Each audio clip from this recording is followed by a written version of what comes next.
All right, says we're live. Welcome to my shop. So I don't think there's probably anybody watching, but I said mentioned on my show the other day that I'm going to start going to do some stuff to the bike over the winter, and I've said that a young guy should have some skills in life, being able to fix some things and know some stuff. So I realize a lot of guys don't have an opportunity to do that or learn that. There's a lot of YouTube videos that you can watch. It'll show you how to take a motor apart and put it back together in 3 half-hour segments. Cool. You get to see it done, but they go so fast that if they do a step or make a step that to them is stupid simple, but you miss exactly how it was done, you've got no way to talk to them. You've got no way to ask a question. That's what this series is about. This is the reason why I'm going to do it live. So it's going to take a long time. It's going to be drawn out. I'm not going to edit it, so this is going to be kind of crappy. So be prepared to fast forward through a bunch of stuff. And through each one, I don't know how long I'm going to be, because I may run into a situation where I need to go borrow a tool that I don't have or something like that, and I'll have to cut the cast short and either come back later or start it the next week or whatever the case may be. But it's winter here in Canada now. We've got lots of snow outside, so this thing ain't going anywhere for a while.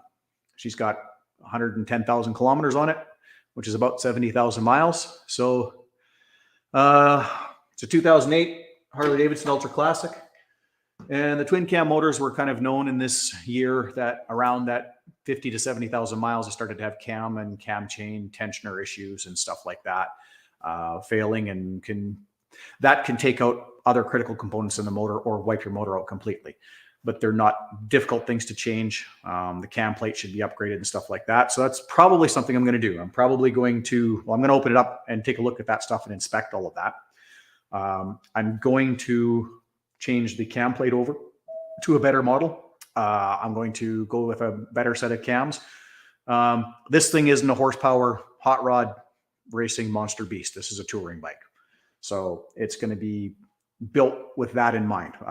Power band down low for a 950-pound motorcycle. And I also have a little trailer that I pull with it. And as you can see in the background there, that is my drag bike.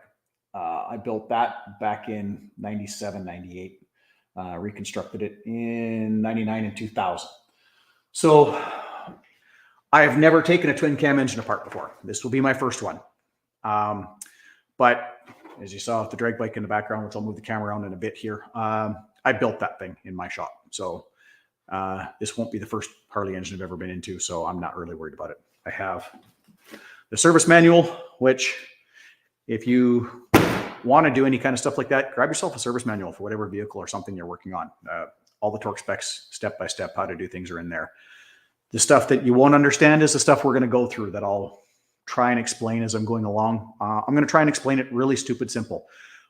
No, I am not a licensed mechanic, licensed heavy duty mechanic. I'm pretty sure you can see the semi in the background. Well, I've owned trucks for 26 years. Yeah, something like that, 26 years. I've rebuilt my own motors, transmissions, rear ends, completely rebuilt a multi-axle hydraulic RGN heavy haul equipment trailer. Took 3 months to do that, to take it all apart, sandblast it, cut all the rot out, put all the new stuff in, rebuild it, replumb it, rewire it, put it back together. So I am not a licensed mechanic. There's not very much about mechanical stuff I don't know. Do I use the proper terms all the time? No. Doohickey is a common term. Jimson saddles and muffler bearings are real things. Not really, but anyhow, we're going to have fun. This is what the point of this series. This series is going to be about fun. I was just chatting with a friend before I came down, called me a buddy of mine who's over in Europe. So I didn't have a chance to go grab it, but I was going to have a cigar and literally sit here and have a drink and shoot the shit with you guys and do this. So, I plan to, on the other side of the motor, open up the cam chest, going to pull the cams and all that sort of stuff. We're going to pull the rocker boxes off. I may end up pulling the heads off and porting the heads, just to create some more efficiency. This is drag racing tricks and stuff that I learned doing that. It's not exactly a first step scenario for most people, but I have a understanding and knowledge of advanced concepts. So I'm going to put that to use because I have the knowledge. So today is going to be relatively simple. Not going to get real crazy. We're not tearing a motor apart today, but we're going to pull the gas tank off because it's in the way. Going to pull the lowers in case I actually have to pull the motor out of the bike so they don't get damaged. Just going to move some stuff out of the way to make for a little more access. Depending how much time I've got in and how smoothly it goes, I may start to pull some things like the exhaust and stuff like that. And then might possibly come back next weekend unless the weather holds like it is. I'll kind of follow along on the channel. I'll keep announcing it. Follow along with me on Facebook as well. But I will... as I've mentioned as well, I'm going to do some winter camping this year. So it's going to be nice next weekend at this point in time, according to the forecast. So I may go out and do a winter camping next weekend, which if I do that, I can't stream that live, but I'll probably take the GoPros along and film some of that and try my wickedly terrible editing skills and create a video out of that as well. Because, I'm a strange guy. I live an interesting life. I travel on a motorcycle in the mountains all summer long, go hiking and camping, and I go hiking and camping in the wintertime too, because apparently there's a screw or two loose. Spend that long in a truck and things go wrong. So anyhow, that's kind of about the basics of where we're at, what we're starting with. So yeah, I don't know what I mentioned. Yeah, 2008 Harley Davidson Ultra Classic. And we're going to kind of tear into her. So at times it's going to get noisy. So, if we're watching this, be prepared to grab the remote and hit the mute button because, this is an airlift. So when I hit if I remember to and I mute it, won't be so bad. But if I go to drop the airlift, it gets really loud. My dog doesn't like it. You'll see her running around probably here and there through the video. I'll be yelling at her to get out of the way. But if I forget to do that, it could possibly get very loud. Or if I hit an air tool impact gun, which most stuff working on a motorcycle, I don't. Most stuff I do by hand. Just because these things are largely cast aluminum and steel threads, and using high power tools like that, you can tear threads out and wreck stuff. So that's why I prefer hand tools for jobs like this. Air tools have their place, and it's not everywhere like a lot of guys think. But anyhow, so just some basics with that sort of stuff, and let's get started with that. So I'm going to throw it on mute for a second because I've got to do that. Got to drop it down because, as you can tell, I can't quite work on the gas tank from down here. So we'll do that, get some stuff out of the way, and start pulling some body work off this thing. So be right back into this camera.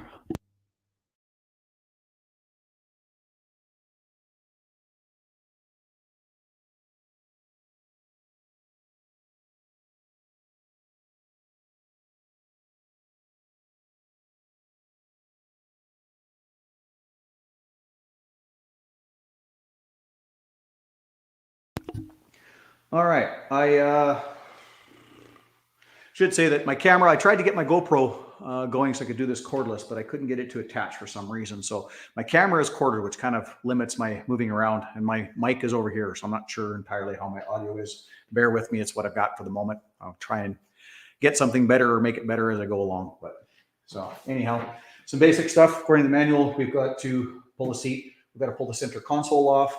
And then there's a couple of bolts under here. And then there's 2 bolts under these caps at the front. We'll take the tank off. I've already disconnected the fuel line. This is just a push fitting on these, and then it doesn't leak, thankfully, from there and whatnot. So anyhow, I didn't really prep and get a bunch of tools out and ready because, like I said, I had a friend call and I was shooting the breeze with a buddy I hadn't talked to in a while.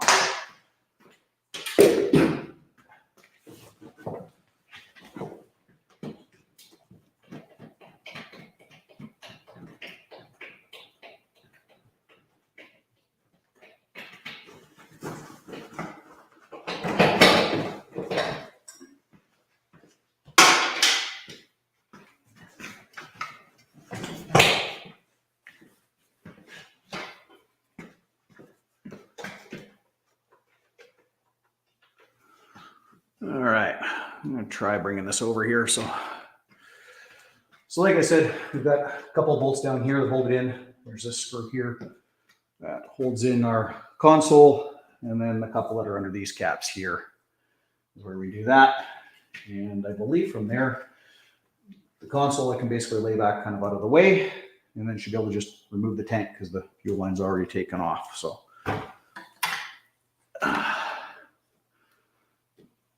The joys of live with one camera and no camera crew is we're going to have a little bit of jiggly and a couple pauses where I got to go run and grab wrenches and tools and stuff. So I'll be right back.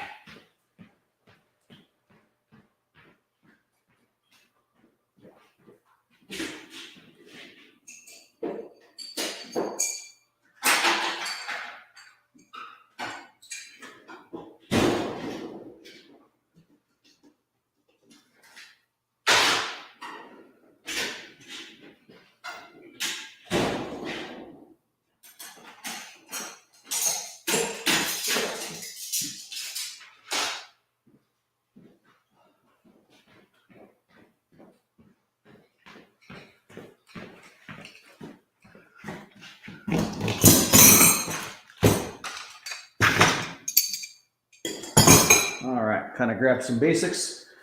And as you saw in my thumbnail on here, that was actually me and was actually this bike in parking lot of the Husky gas station in Banff, Alberta this summer. I broke the primary chain, had something come loose and go through it and broke the chain. So I actually, with the tools that I travel with in the bike, I actually took this thing apart and fixed it in the parking lot. So, you know, you gain enough skills, you can do some things on the road and actually save yourself some hassle and some troubles. So good stuff to know. But like I say, the old manual here, that really helps along. Just want to make sure that I'm doing this properly on this console because, like I said, I have actually never done this. So you're going to learn with me as we go, which means you get to learn from my mistakes as we go, is how this is going to work. That is the actual true definition of what we're going to do here. So,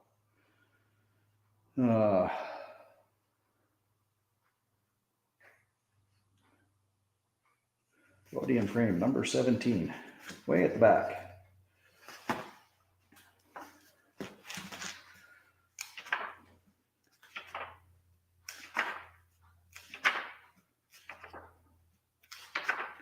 Oh yeah, front fender, I got to take that off too. So I had a little bit of an incident with this thing this summer. So imagine that.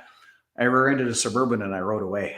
But I ended up with a dent in the fender and fairing on the other side is damaged. So that's got to get replaced. So kind of through this whole series, we'll be doing that as well. Those paint parts are going to take a little while to come in to get done and painted.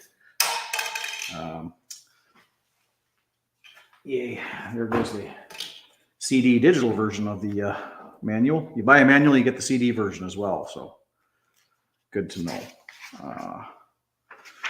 All right.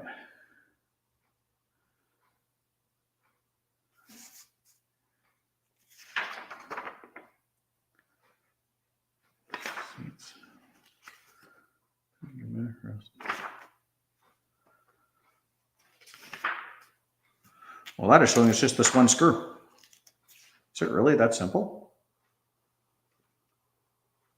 Oh, I'll be damned. I guess we'll find out, won't we?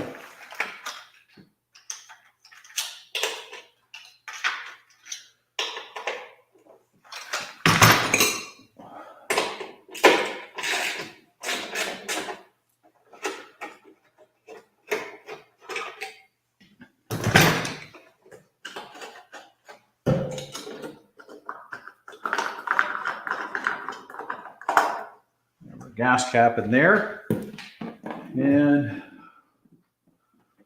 actually we do have a small Allen head down in the bottom there.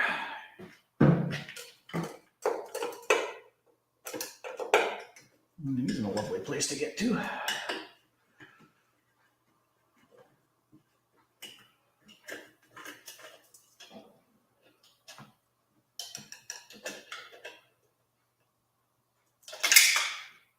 Uh-oh.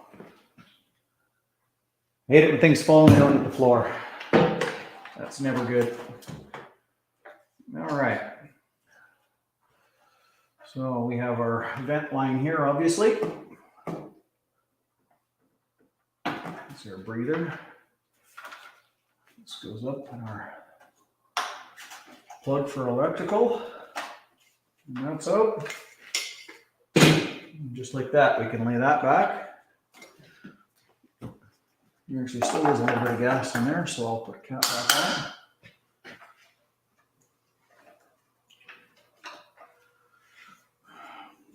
on. Sits in there loose. All right. I'll try bringing that in. See if I can do this, if it'll actually stay here or not. I don't know. Bear with me. Like I say, we're kind of doing this on the fly. Yeah, there we go.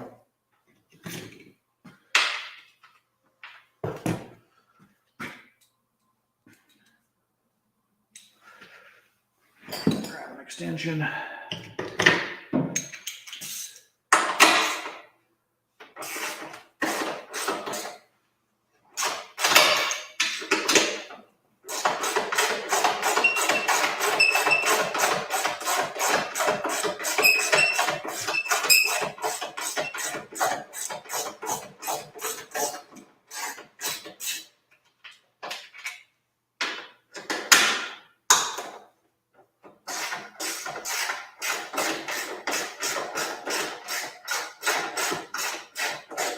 And I can't put the radio on because apparently if I get myself a copyright strike, YouTube will just pull this off, so we can't do that. Otherwise, I'd have some music playing in the background. Normally when I'm working away in the shop, I've got the radio going in the background, but most music is copyrighted, so you can't do that. And then a good little trick when you're taking things apart and you got a project like this to do, you're going to have bolts and whatnot, is buy yourself a big box of Ziploc bags. And then you take the bolts from each part and use a Sharpie, and you label your Ziploc bag, and you throw the bolts in there and seal it up. When you go to put things back together, each bag is a container, holds the hardware necessary to put that back together for that particular part, and keeps it all separated. And that's one good way to keep yourself organized with the things that you're doing. So, little old school trick there. Don't know if we can get in here. We'll actually see into that a little bit.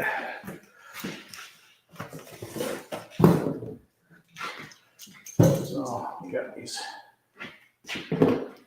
decorative covers.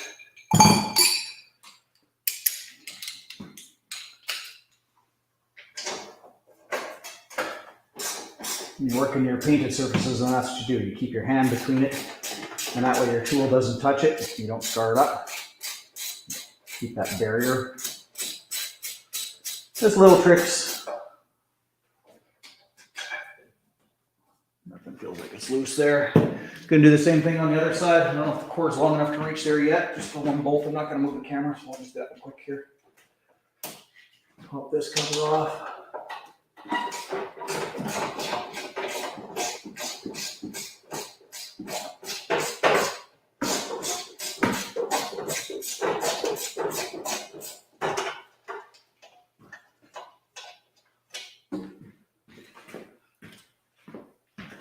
All right.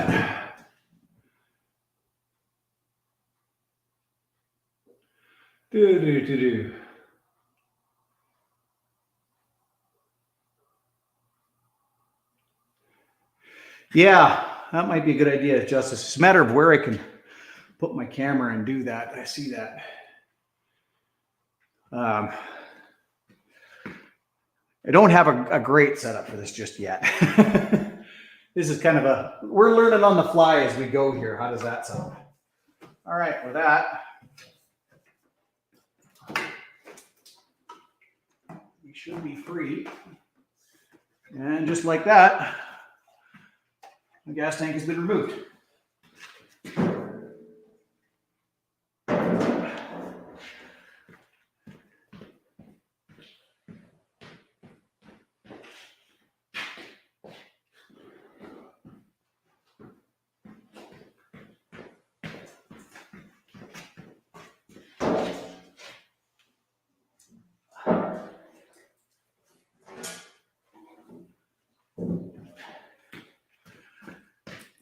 And just take an old shirt and throw it down so that I can set the gas tank down, not damage anything. There's Abby running around. So there, just like that. We got the gas tank out of the way. So now we have a lot of room to work on things underneath here and get into our stuff and do whatnot. There's our screw that fell from before. This piece. And I had that one other bolt. Where did I put it? And we'll separate this stuff out. Those will go. I'll separate all that stuff out in Ziploc bags later, but I've got all these little parts trays. I can keep things separate for the time being, kind of as I go. Is another method to do things depending on what you've got. Old Tupperware trays and stuff like that work good as well. That's where the Sharpie is handy. That's why it has a pen, but that's why in my top parts drawer I've got X-Acto knife, the light. It should be in the pocket because I need that quite often, and always a Sharpie around so you can label everything, mark everything. Always makes life a lot easier when you go to put things back. If you got things that are aligned. Like as you can tell, I've had the shifter bracket off before. So the Sharpie, I did a little line, shows where the split in that goes. So now I can put it on, I don't even have to think about it. It's already going to line up. I had these off when I changed the crash bar when I had that little accident. So I put a line on them. So when I went to put them back on, all this would all be aligned exactly as it was before. So I changed that crash bar and literally didn't even notice a thing, anything when I was riding. So, all right, yeah, that's what we got there. So I'll kind of maybe see if I can set that up. These are a pain in the butt. I'm not going to be able to see, I don't think, anything in here. What are we looking at? But to take these lowers off, so they're off, what it is we've got a couple of bolts in here that hold this front nose cone piece on. And then there's a clamp around the bottom down here. So the bolts that hold this nose cone on is a U-clamp around here. So that's literally all it is. It's just the clamp of this and the clamp of this. We take that off of each one and those things come off and they're out of the way. So I'll try to set this up where you can kind of see what I'm doing in the one side and then maybe into the other and try and not trip over a wire and knock stuff down. I'll actually have to do the dance and go to the other side. Thanks for sticking with me on the live stream, trying to make something out of something weird. That's what we're trying to do here. We're trying to make things that is weird. So, yeah. Oh, what we got here? Looks like 2 3/8" screws. Should pop those out. 3.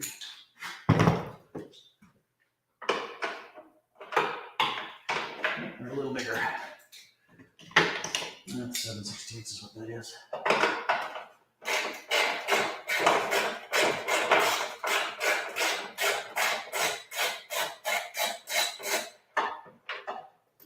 All right.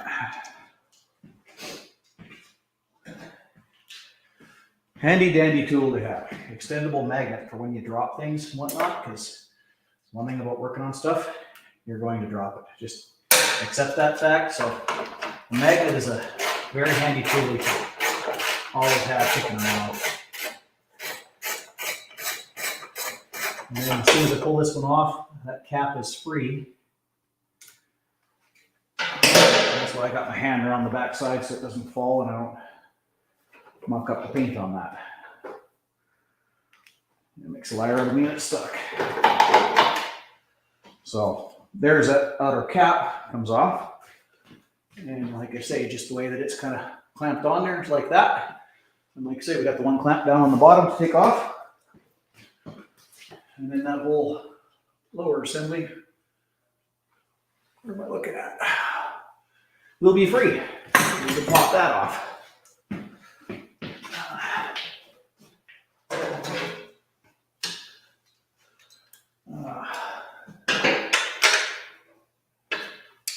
That one's going to got a wrench.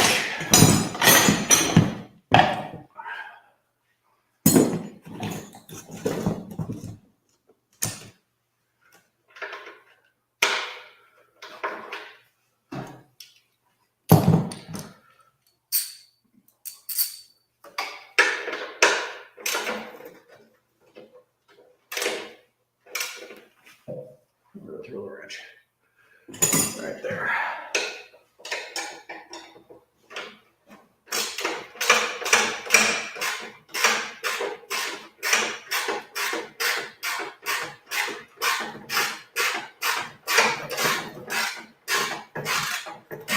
good to know that bounces around and knocks around damaged paint. So good little tip to know.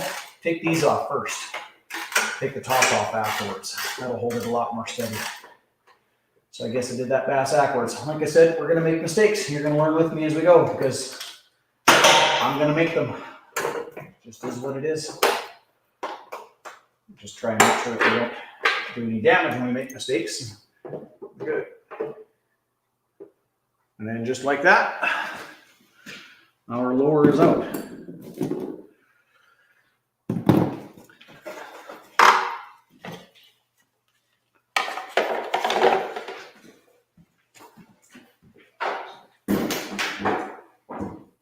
And set that off to the side.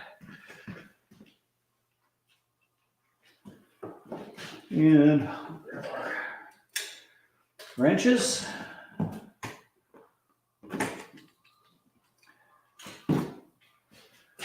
Let's see if our cord's long enough and we can do this again. Not quite.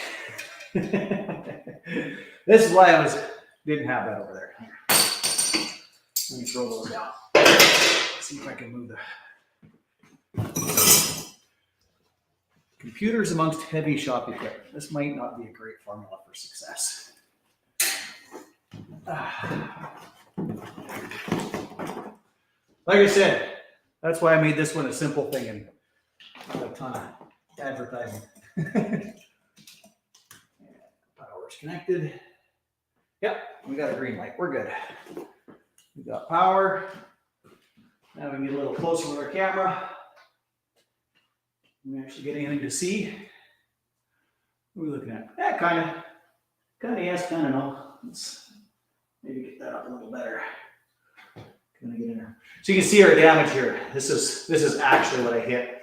I was in a traffic circle. I'll explain that in a bit, but this is what got hit. So what happened here was I was on the bike. I came into a traffic circle, and I'm going around traffic circle. There was a vehicle out front and a vehicle between the one up front and me. And there was nobody in the traffic circle, nobody approaching the traffic circle, except for these two vehicles in front of me. For whatever reason, the guy in front stopped for no reason. Nobody approaching, nobody in front of him. He just came to a stop. And so, of course, the vehicle behind him slammed on their brakes. They came to a stop. I'm in a traffic circle, so I'm leaned over on the bike because that's how you go around corners, you lean. Well, you can't stop when you're lean because you fall down. So I tried to swerve to go around the Suburban and didn't quite have enough time to get completely by them. I hit the brakes, locked up the back brake, and it kicked out a little bit, which thank God, because otherwise I would have already bang on front on the fender. But because I was leaned over, what happened was this is what actually caught the Suburban and bit back in. And actually you can't see it now, I've taken it off, but there's actually a little tiny dent in the fuel tank here where this folded in and hit that. So that's really basically our only damage. I've got some scratches on the other side and this got broken. And the bar, which has already been replaced. So these are, got a set of these coming in to get painted to replace them. So this one we don't have to be as concerned about if we happen to scratch up when we're taking it off because, well, it's getting replaced. So it kind of doesn't matter a ton.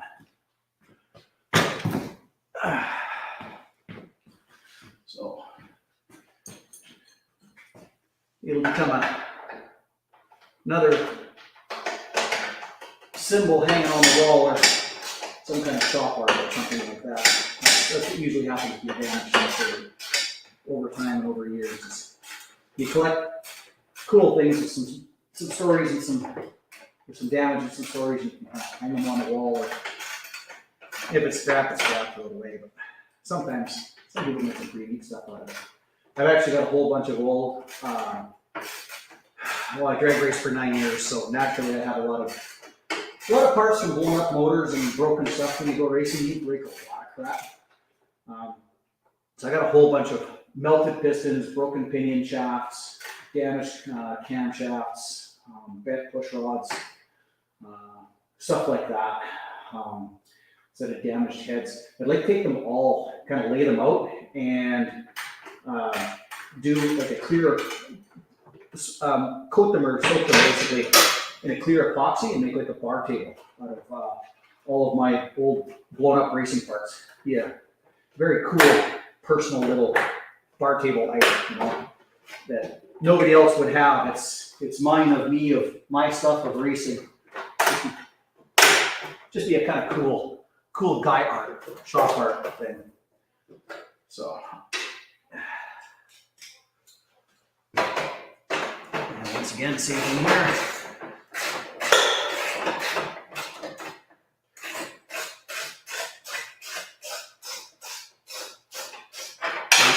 This one, because of that crash, there's only one bolt to remove because the other one got broken and it's no longer there. And just like that. Hold it on. And there's our damaged blower removed.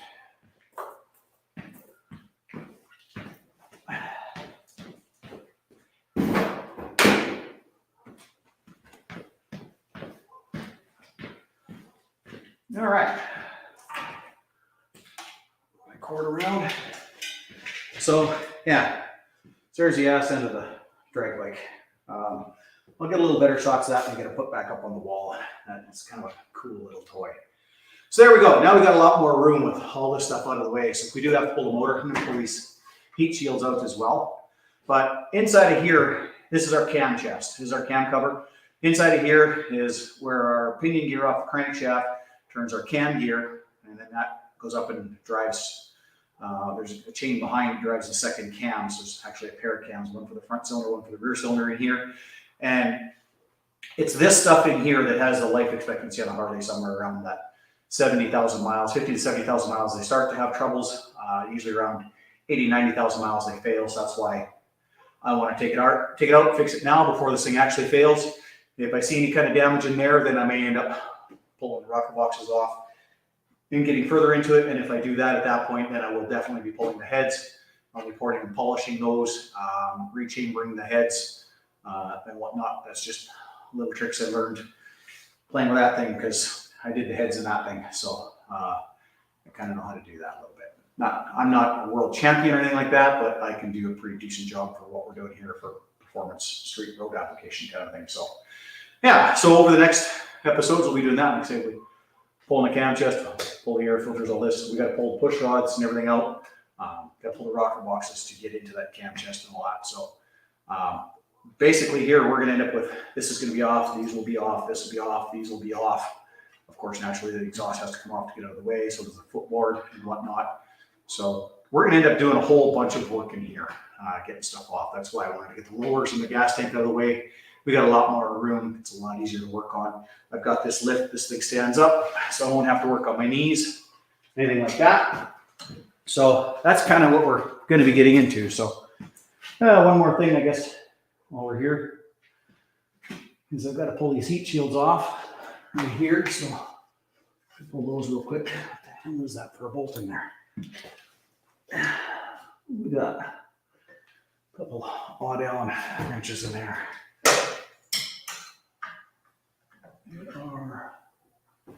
It looks like it could be this one here.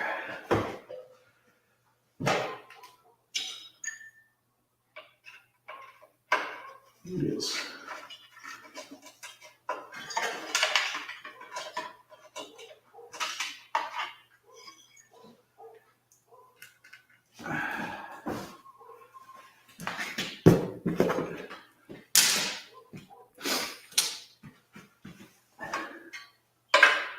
So I will take and label all this stuff up afterwards. I'm not going to bore you guys with that. So I told you the trick of how to do it, but I'm not going to bore you with doing all that while we're in the middle of it. I'll just leave stuff laid out separately. I know what I've taken off, what I'm putting in. I'll prepare all my Ziploc bags and stuff when I start getting into the motor and taking that stuff off. So that it'll go a lot quicker. Pretty much know what I need to do to get in there. I've been into enough motors over the years. Been into that motor so many freaking times that I can probably do it in my sleep.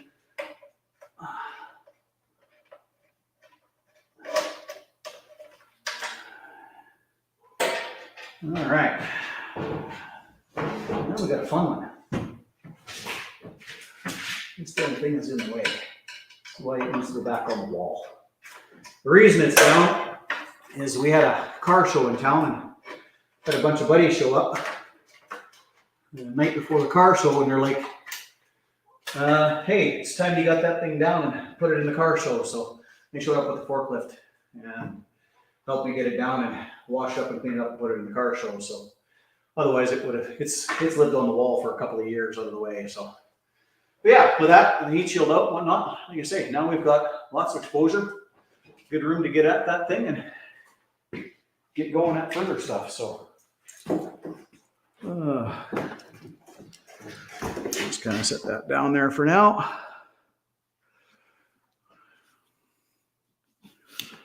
Fantastic camera skills while we're live on the run, moving around continuously. Sorry, it is what it is. That's what we get when we're having fun on the live fly. So if you want to do some work on your own Harley, like if somebody is doing this, happens to be a Harley guy doing that, these are a good set of Allen wrenches you want to get your hands on. They're called the Bondus End. I don't know if I got it zoomed in, you can see that. Anyhow, the design of these is such that you don't have to be dead straight onto the Allen head bolt. You can work them from an angle. So these are very advantageous for getting into difficult areas. I can actually just show you that real quick. That one. I can show you one right here, kind of live and in action. Is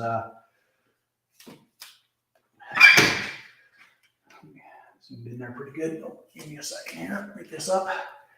Kind of get down and in there. How does that work? So we have a.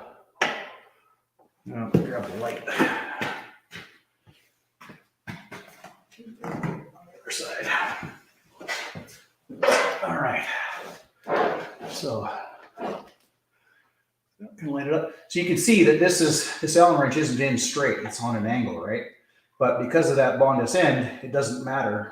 I can actually turn that bolt because of the end, the shape of the end. Now this bolt's a little bit stripped because you have to take this one off anytime you do some service in here, which I've drained all the oil, so this has to come off regardless so that I can put oil in here. But so that's the great advantage to these wrenches is you don't have to be deadly straight aligned with these Bonduses. So if you have to be a Harley guy, because a lot of Harleys are built with Allen heads, or if you do a lot of work that ends up having Allen head bolts, these Bondus head wrenches are very good for that. So just a little knowledge source tip I figured I'd share with you there.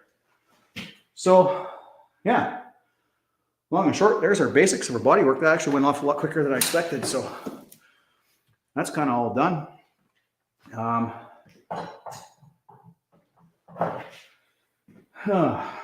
can I do now? Well, I guess there's nothing stopping us. Nothing but fear and common sense. Let's pull the exhaust. All right, I'm going to hit the mute button so it's going to get dead silent because this thing's going up. I'm not working on my knees. Oh, mute button.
Oh, yeah. Lovely. I was muted. Forgot. I muted it up to get quiet. Anyhow, you missed that. Just kind of giving some instructions. So we're going to remove the rear exhaust. This bike's got two true duals. So the rear head comes out the back, goes over to this left-hand side and goes out the back. The front head goes down along the bottom, out the other side. So the best way to do this is I'm going to remove the clamps off the head first, which will free the pipe from the motor. And then I will undo this, as you can see. As I was saying before, when it was on mute, you didn't hear me. We got a lovely nut on the back side here and our sensor for our fuel injection and whatnot there. We'll get that done. And to do the back is real simple. The saddle bag's got to come off, but those come off really quickly. That's a real simple thing. We'll just take them off, undo those bolts, put the saddlebags back on so they're not lying around and getting damaged somewhere and whatnot. So anyhow, camera's going to get all jiggly. We're going to go to the other side and going to pull the exhaust off the head there. So hang on a second with me here. Bear with me.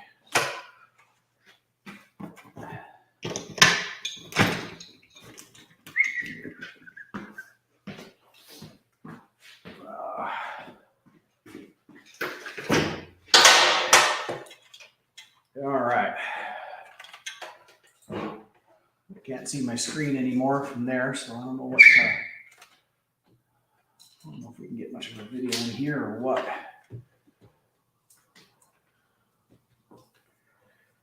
Get me a little tripod to set up. There we go. We're kind of in there. So we got to undo a couple of bolts in here. Now, this is actually kind of a neat little trick. Show you guys this one. So when you've got bolts that are very, very rusted in, like exhaust bolts like this,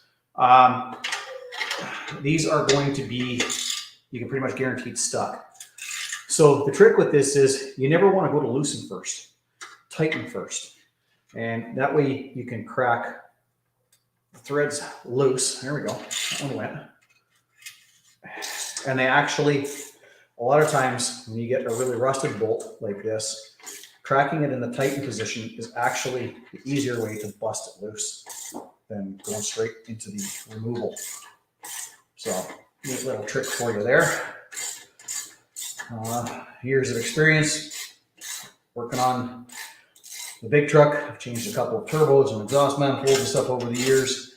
And if you go to remove the removal position, they almost always bust. But if you tighten them first, they almost always come out. And then a lot of times you'll have that. So this is actually a stud. This was actually supposed to remain in the head and this part come out. But because the nut is rusted, it came out the other direction, the opposite way. So not a big deal. It can be put back in like that. It's just not the preferred, not what we would prefer to have happen, but it happens. So sometimes we just have to live with it.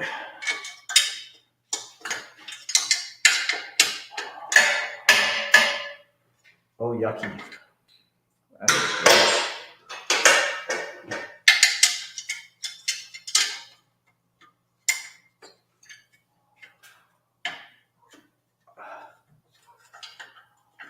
And then every now and then you get one like this. It's just a pain. And there's almost no way to get a wrench on it. This one's going to be slow. Going to be one notch at a time.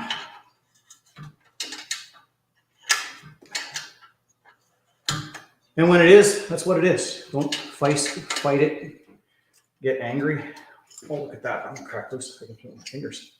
Yay. We won. You got to like that.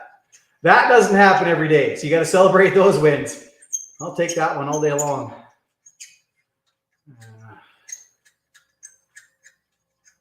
The age-old thing, righty-tighty, lefty-loosey. I'm sure most of you know that. If you don't, so almost all bolts, standard thread is clockwise or right-hand turn will tighten, and counterclockwise left hand loosens. So that's why righty-tighty, lefty-loosey. Now there are some bolts and some applications that are reverse thread. Most of that stuff has some kind of indicators and whatnot on it, but that is where you want to have manuals.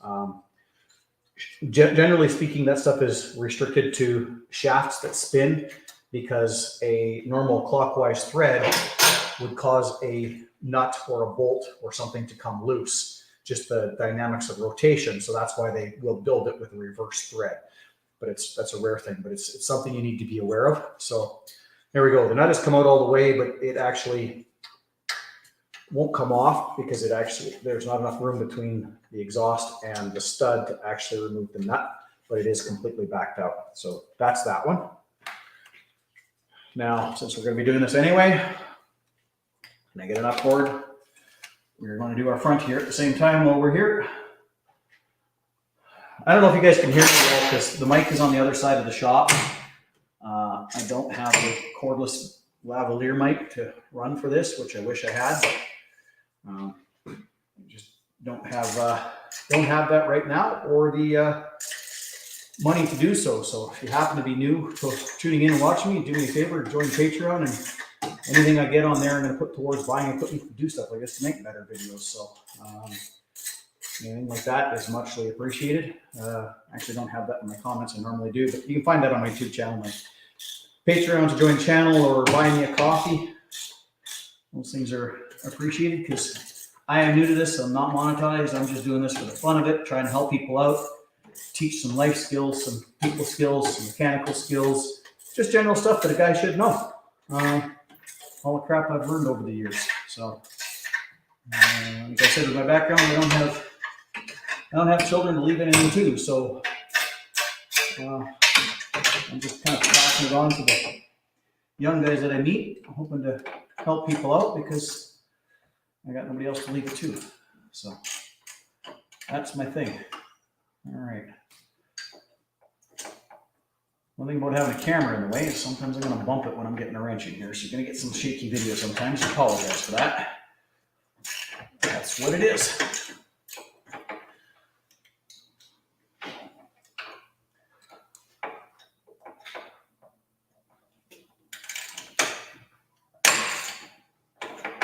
All right, so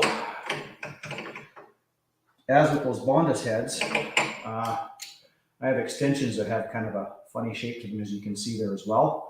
And that allows me to put the socket on all the way. It's tight and it's straight. You can go back half of a click, and it gives it a little bit of a wobble. Lets you get an odd angle. So I can't get on this nut perfectly straight. So what I'm going to do is get the socket into place so it goes on. Keep the extension. No, that's not going to work. This one's not going to work. I'm going to have to go grab a wobble one. I'll be right back.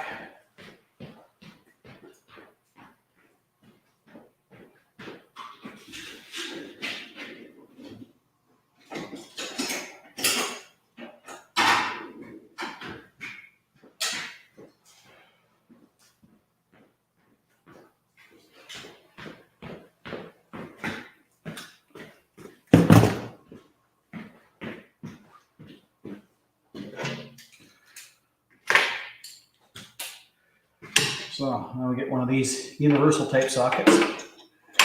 Yeah, they're a lot more flexible. They're not that deep though, so we may not get a good bite.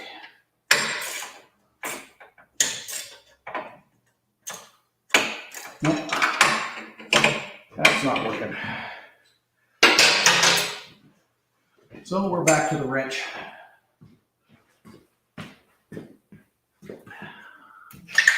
Going around to the other side of the bike.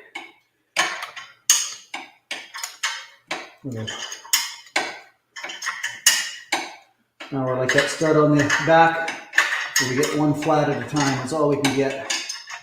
And sometimes that's just the joy of working on stuff. Some parts will come apart easy, and others are slow and a pain in the butt. It just is what it is. Just take your time with it. You'll get it there. You know. If you want something fixed in 5 minutes, well, it's not going to happen. That's just the way it is. These things take time, and especially if you want to do it right and do it well, not wreck stuff in the process. Just take your time. Work at it, you'll get it. Sometimes it'll go faster, sometimes it'll go slower. It's just the way it is. All right, that one's back there enough now. I'll be able to get that with the socket. There was just too much stud sticking out that didn't allow the socket to seat properly, but now that I'm past that point, I should get in there. Come on.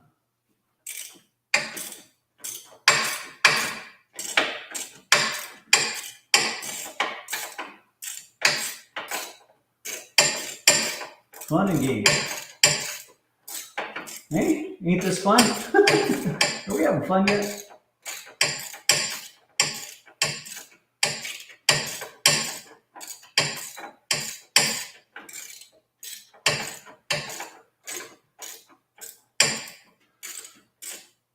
Just don't have a lot of room on this side of the bench to move that camera a whole lot where I'm not banging into it because the cord is short. Not intentionally making it all seasick on you, it's just the way it is.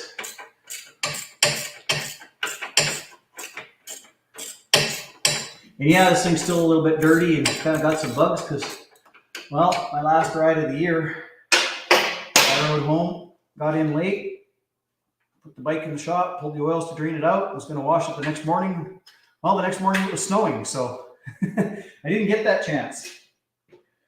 That's the way it goes sometimes. All right, there's that one at least. Goes on our lowers kit. This is exhaust. So with that, all right.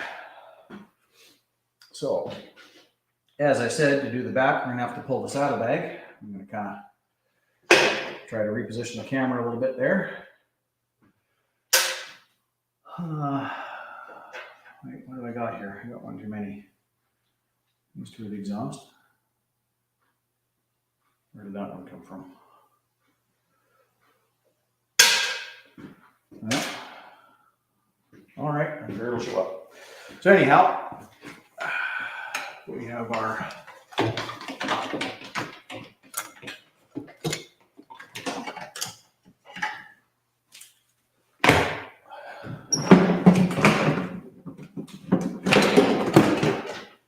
their saddlebags are just have a couple of little clips in here like this, and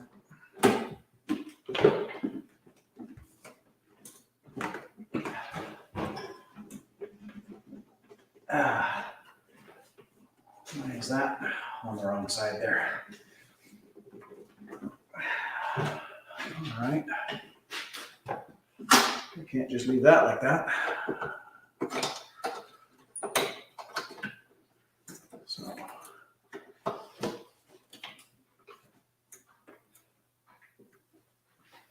okay.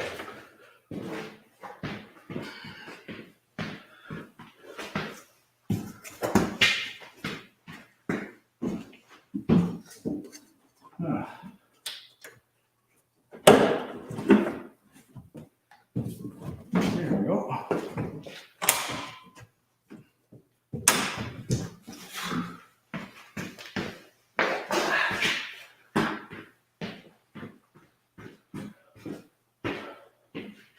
So saddlebags just have these quarter turn Zeus fasteners. I hold those on.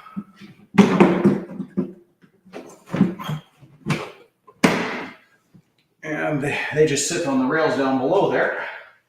So we'll take that off.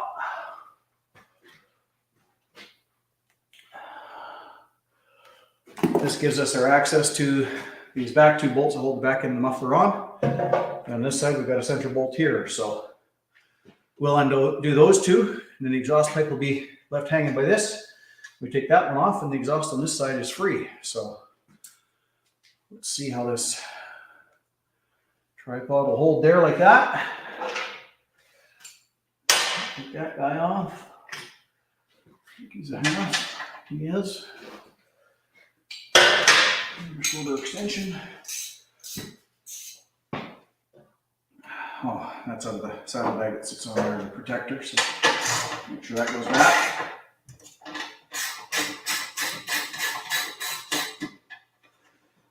So, case like this, These guys, you don't need a Ziploc bag. You can take this off.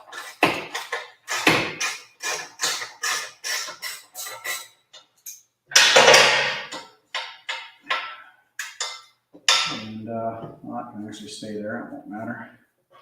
You can actually just take the bolts and kind of put them back in place.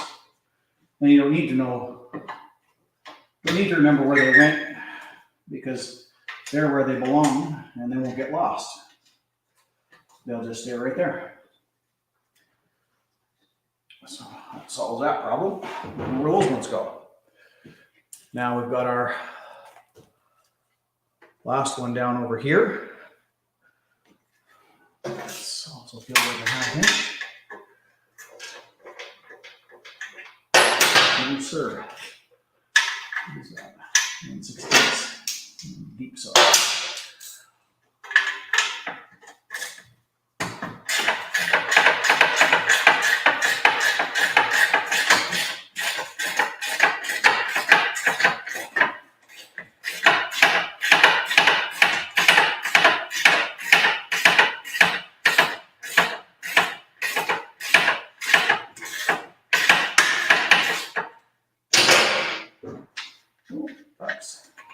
All right.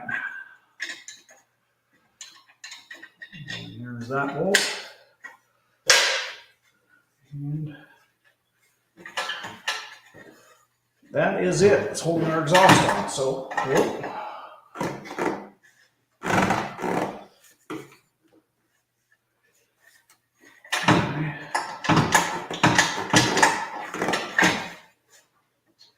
Don't see any others. What we got here? Oh, well, I better undo that, or I'm going to be stuck with it.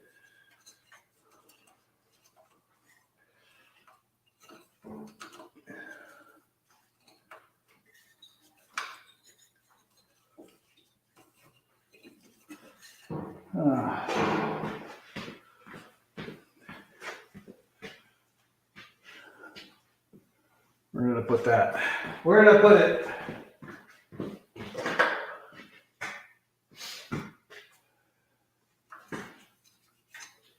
All right. So I've got my sensor in there. I don't think I can even get the camera in on an angle to see that. So that's kind of a pain in the butt. So we've got our sensors in here that goes to our exhaust there. So I gotta cut that. Hence the reason there's always the X-Acto knife. Now go in between the wires, cut out so that we're not cutting the wires. Remove any risk of that. And with that, those are now free to that sensor.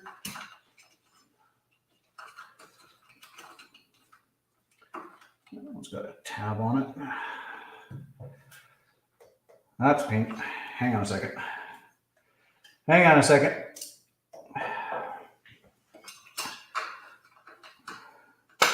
There we go. It's unplugged. And that's off onto there. All right. I'm going to shove the camera back over to the other side. We got to take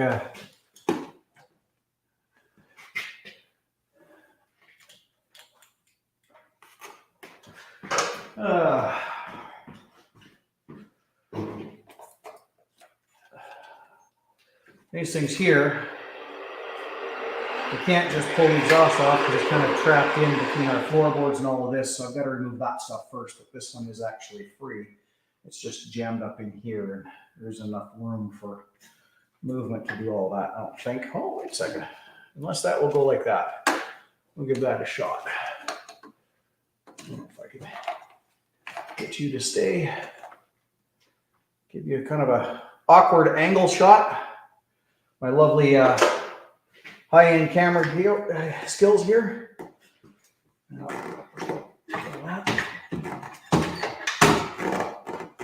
It's free, it just won't go there. No, so that's got to come off. So I got to pull my floorboard off out of the way and whatnot, so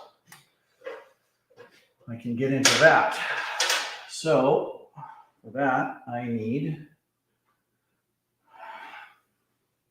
3/8.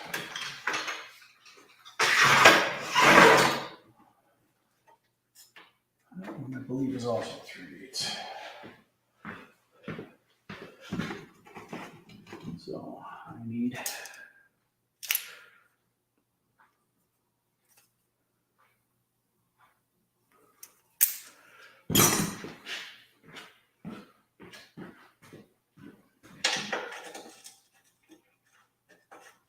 no, that's not the one.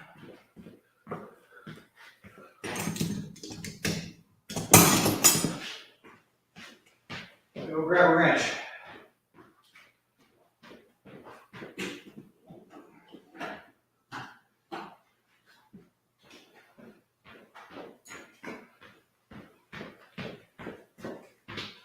All right, give me a second here. Dropping tools, lovely. All right, I'm gonna move the camera around to the other side here. Show you a little trick in here. We're doing some of this stuff. So with these guys here, get the cord out of the way. With these guys here, it's an Allen head in behind and there's not a ton of room. So here's a trick when you get something like this. I have these ratchet ones, so I can use these.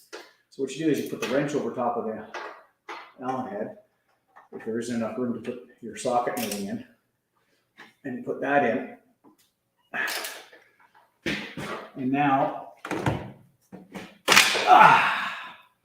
you smash your fingers like that, hurt them. Lovely.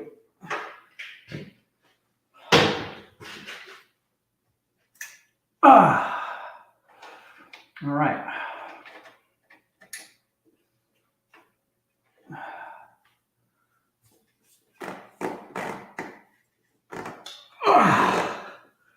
Damn.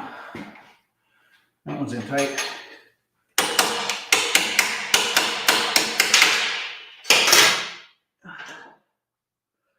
All right. Remember what I said? We're going to make some mistakes along the way? Well, we're making them.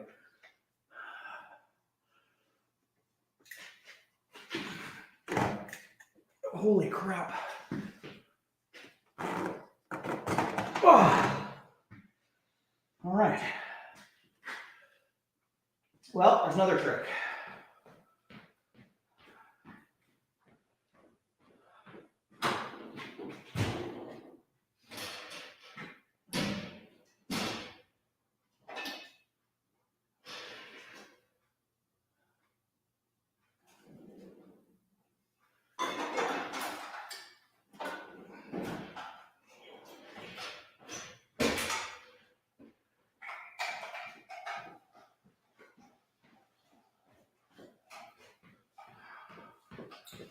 All right, the old trick from physics. Remember this one? Things expand when they get hot, so that's what we're gonna do. We're gonna put a little heat on it. If we do this right, what happens is we heat this outer part, which is the outer threads, which this is threaded, so it's like the nut. And we heat this before the bolt on the inside heats, and these expand, and they'll release from the threads. Unbind it, we can get this undone.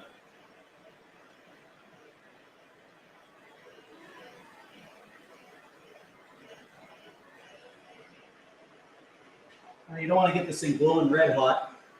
If you don't have to, you don't want to wreck the paint. Just a little heat.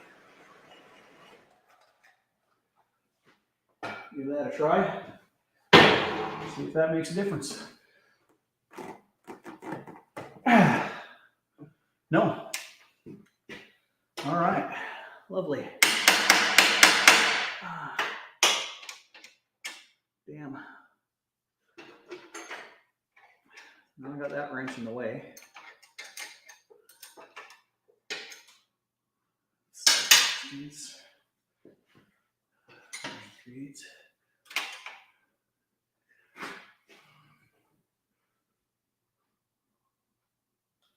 Oh. Well, remember what I said about making a mistake? I'm going the wrong way. No, this would be tight. I was going to listen. I was going the right way.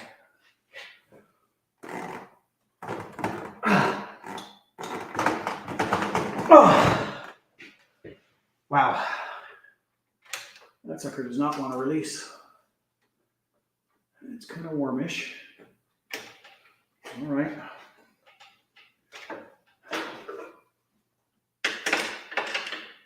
First part is, now I've got my socket going down there. I need that socket.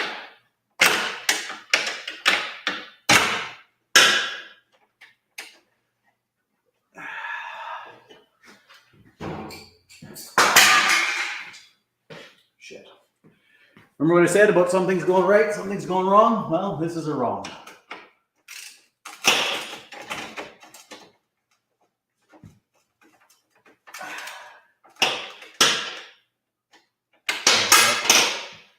that one out. All right.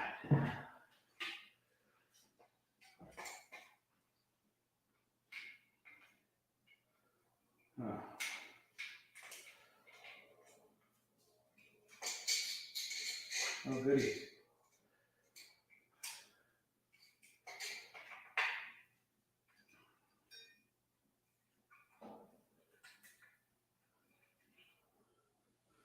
All right.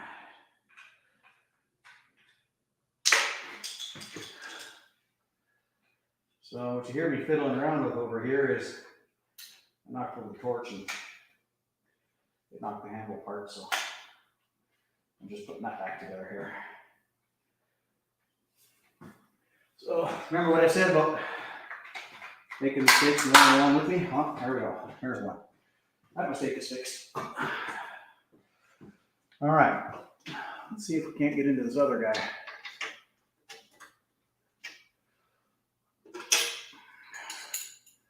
I'm gonna try this wrench instead. It's a little longer. It's not gonna fold on me.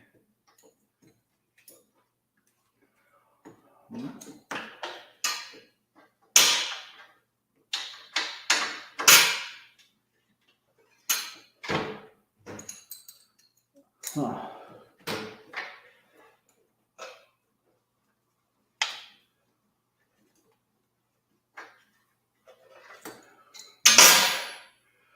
We might be able to actually get a ratchet on this one.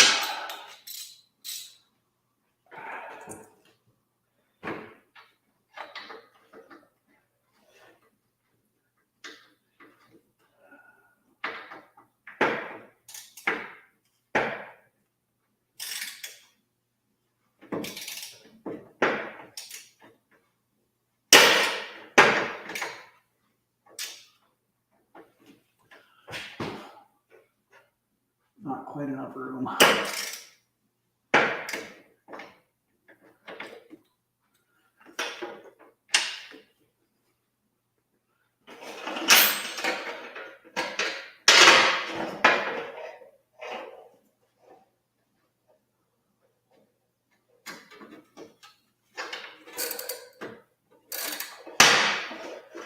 Fun and games. Yeehaw.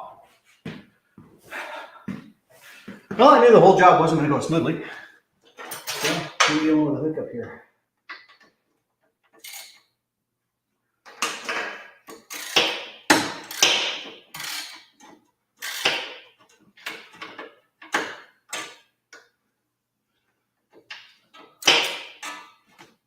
Gonna need a universal or something like that. That's all there is to it. What a pain in the butt. What a pain in the butt. I don't know if there's room.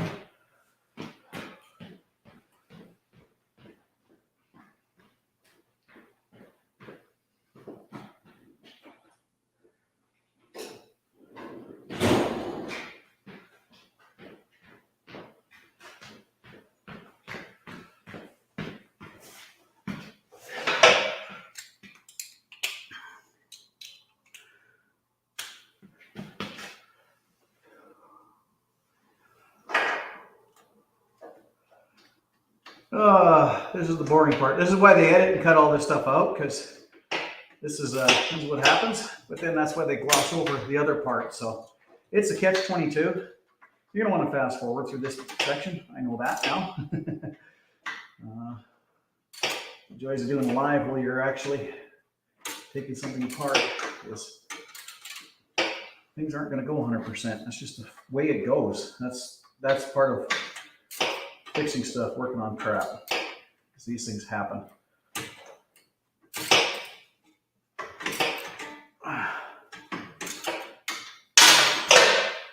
Okay. Let's try our Bondus in. Sitting there telling you these things before about how great they are, and I'm sitting here not using it. Not very smart of me. Oh, look at that.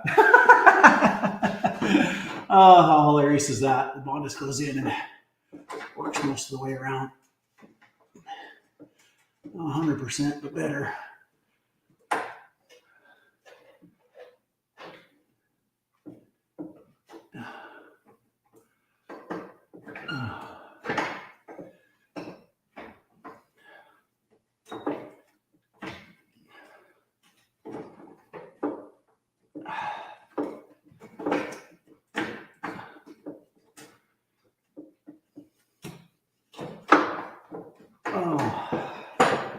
What a pain in the butt.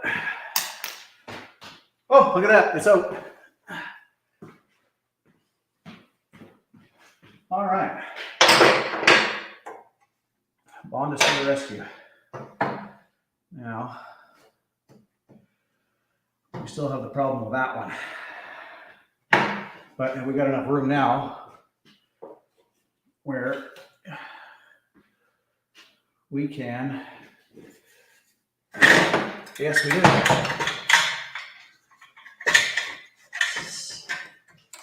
Hope for the sensor got hooked in, and just like that, our exhaust is off. Yay. All right. So.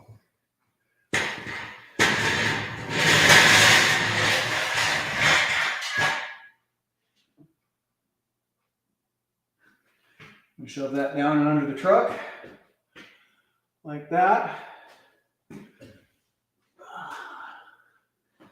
Knock that guy off. And he belongs in here.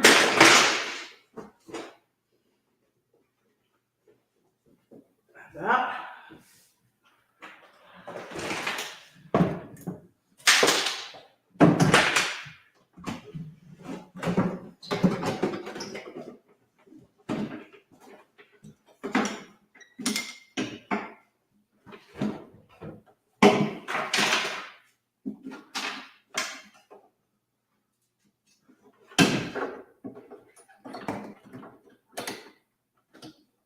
And just like that. It's going to come back off again anyway, so I'm just putting the one in to hold it for now. Hold it up over the place. Ooh, there. So that removes our exhaust, which now gives us lots of room here. I got to get this off. I may do that after, so I'm not boring you guys live while I work on that, trying to get that off. Because that was a pain in the butt. Did not want to come. So it's going to probably require a little bit of heat and convincing to do that. And with that, we're down to this side. Kind of doing the same thing. So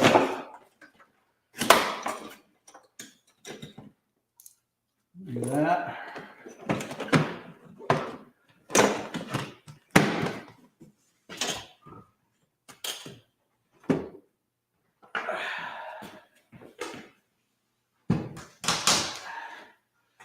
Set our saddlebag out of the way so we have room to get to our bolts over here.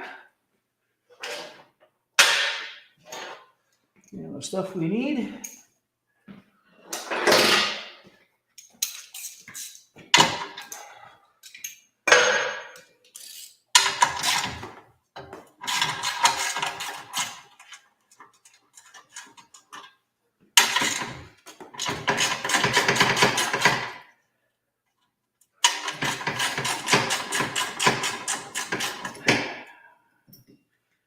And just like that. We'll put our bolts back in so we don't lose them. We know where they belong, where they go. Everything has its place to go back. All right. Now I have one more lovely, he says sarcastically, bolt to do. And How's that look? Kind of what's our angle? Sort of a thing, not too bad. Oh, is there any questions? Check that. All right. No, don't see any questions. I guess everybody's doing good. Yeah.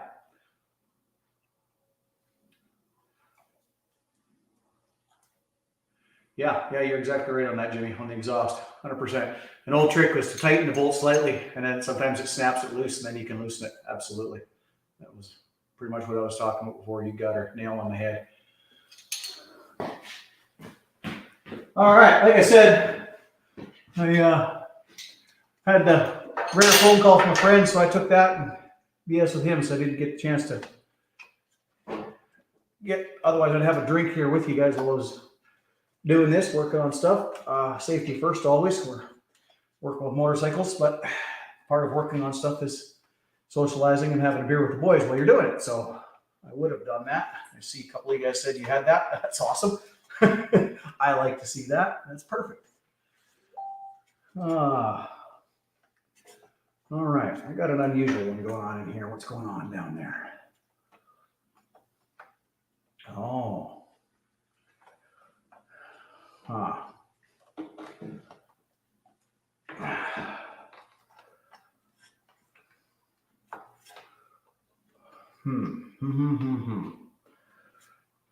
All right.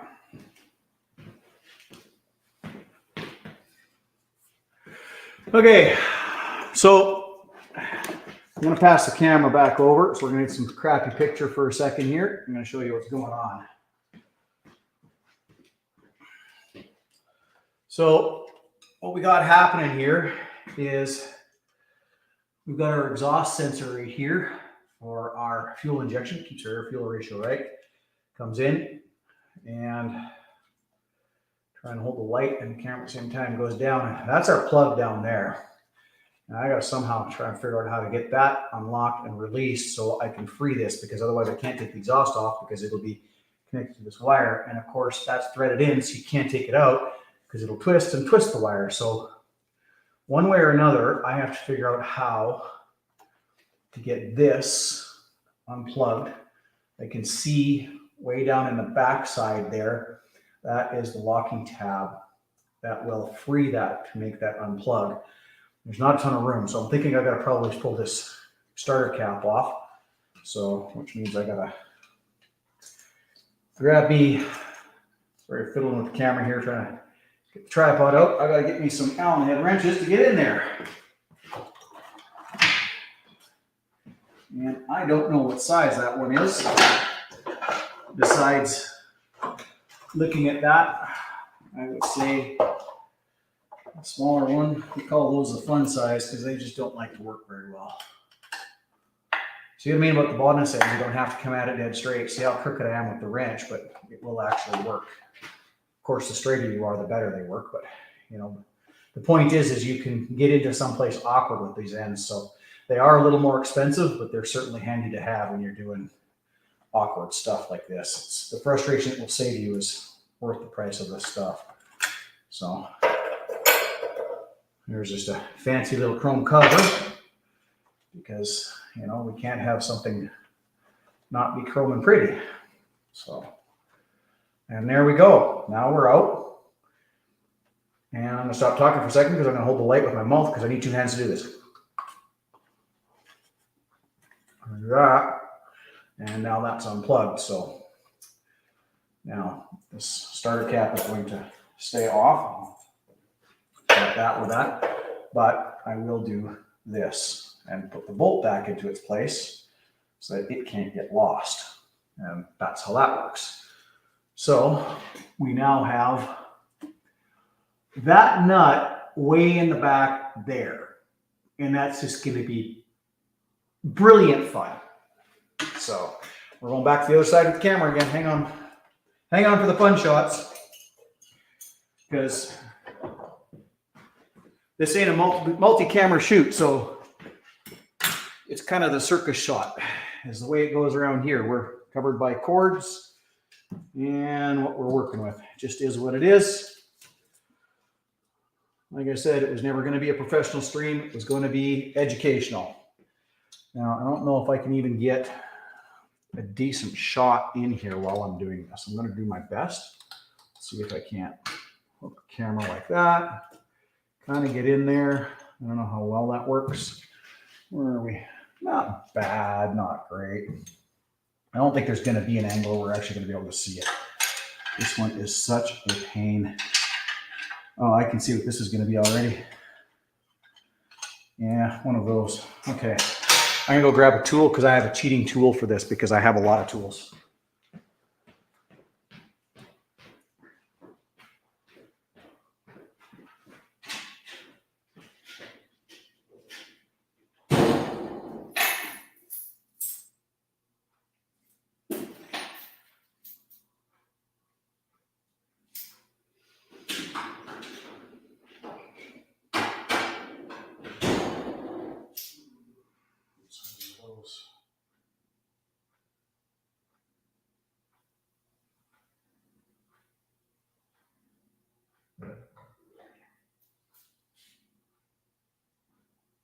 Yeah.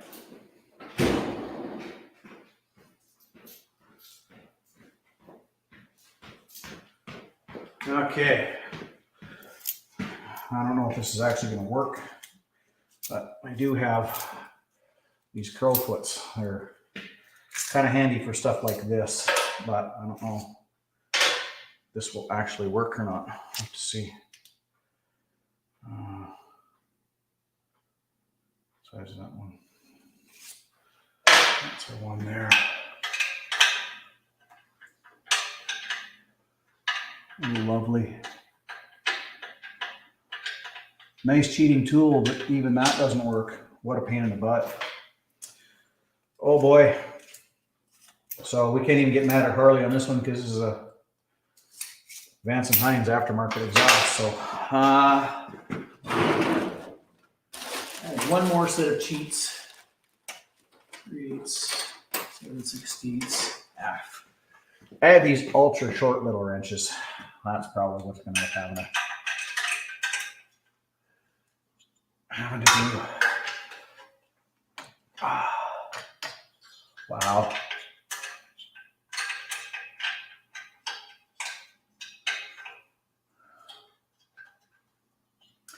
Yeah. All right.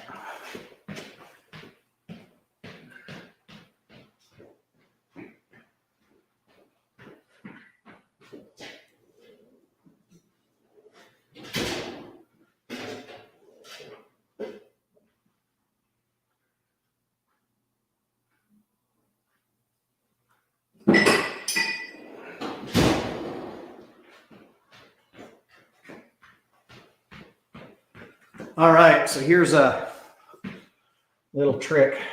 I've got this old, really long bolt I found off of something, and I cut the end off of it to make a punch. So the problem is it's going to be my hand that's going to get smacked, and then I'm going to get a whack with a hammer.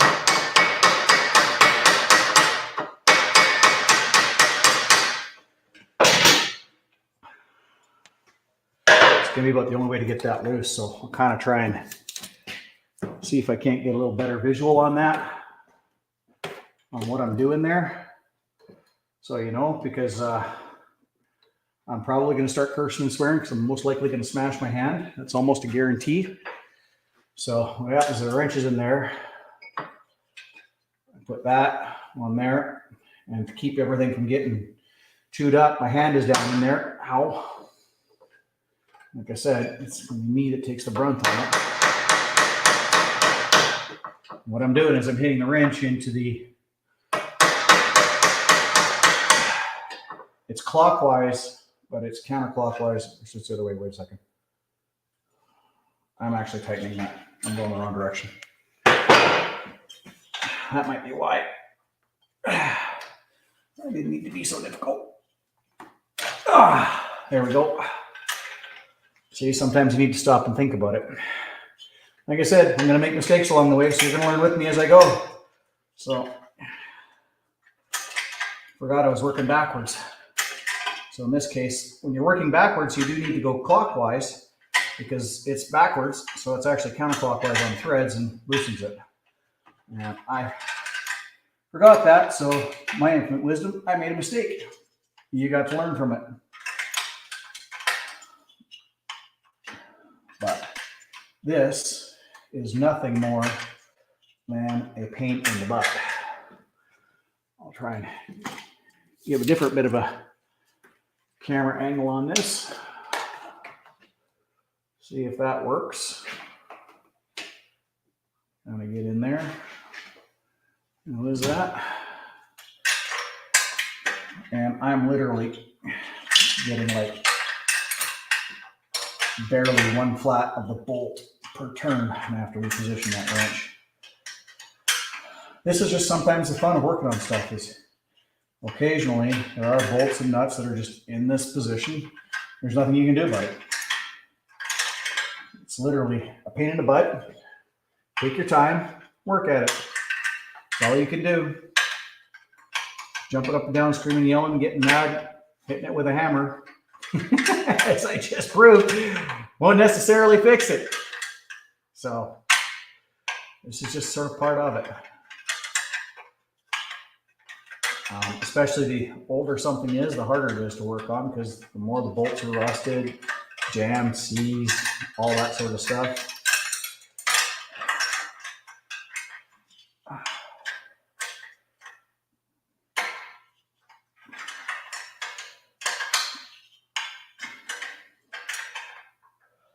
It's just a pain in the butt. It's just all there is to it. But when you're done, you've accomplished something. You know it, and you're proud of it. So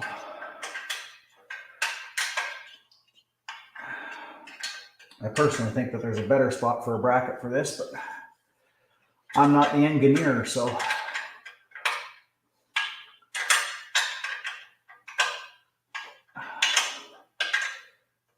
let me tell you, that's one of the first things you learn when you go drag racing is you're not the engineer. So the engineer didn't think of how to fix it fast and quick. So you'll make all kinds of parts.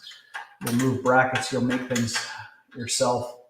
Everything to make it quicker and easier. And may not be quite as pretty, but because now you get to a point where you're like this.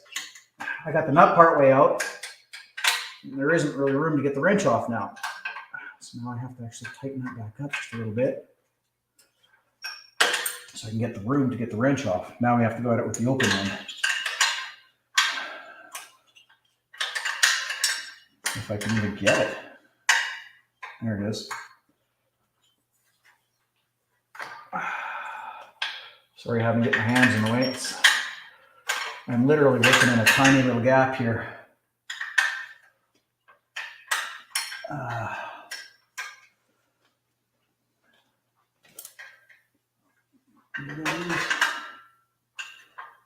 So, there we go. So I got the wrench on. See, it's got to come up through this gap. It's got to come between this little space here. The wrench. There's just hardly any room. Sometimes this is fun. This is why they sell so many different kinds of tools, because sometimes this is what you have to do to get in there. It's a pain in the butt. Which means it doesn't make for a great camera shot. How is it? Oh God, it's got a long way to go yet. Oh, really? Right behind that bracket, huh? That's where it had to go. That's where that exhaust sensor had to go. If that exhaust sensor wasn't there, there'd be all kinds of room to get at this, but I guess it's the only place to put the exhaust sensor and the only place to put the bracket. They're side by side. There's no room for each other. Now, this whole primary was out of the way, so it'd be a lot easier. But that's a lot of removal. And at this point, it's unnecessary. Now, if I end up having to pull the motor out, this will be necessary. And at that point, I'll be kicking my butt, but I didn't do it for this. Make this a whole lot easier. But if I don't have to remove that, then I won't be kicking my butt because and I will have removed all of this for no reason other than to save a little bit of frustration. But you're probably looking about an hour, 2 hours, roughly, something like that. Pull all that. Oh, a little under. I've done that job Changed my buddy's stuff in less than that. What did I do the clutch in mine? I think I did the clutch in this thing in about an hour and a half. Removal, replace, but it's not going to take 45 minutes, or shouldn't take 45 minutes to take this nut off. So, not an advantage from that standpoint. Wow. What fun we're having. Hope you guys are enjoying this. This part's boring as crap. You're going to want to fast forward to this if you're not watching this live. If you're watching this live, sorry, grab a beer. Got time to go get popcorn, relax. Nothing exciting is happening for a few minutes. Whoop. Unless I pull on the cord for the camera and knock it over.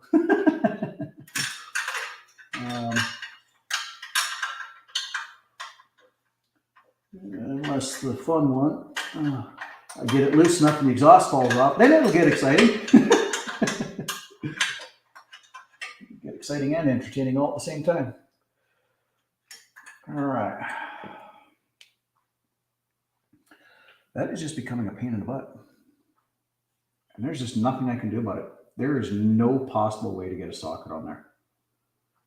This is all I got. This is all I can do. It's this step. One flat on the nut at a time. If I can get the nut fully to get that flat. Keep slipping with the wrench, I'm not. All right, let me start talking.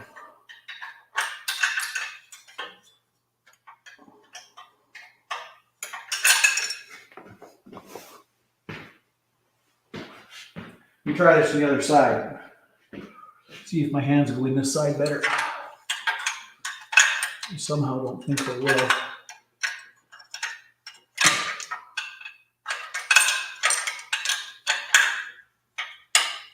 No, actually they're worse. That doesn't work. But you got to try. This is the frustration of it.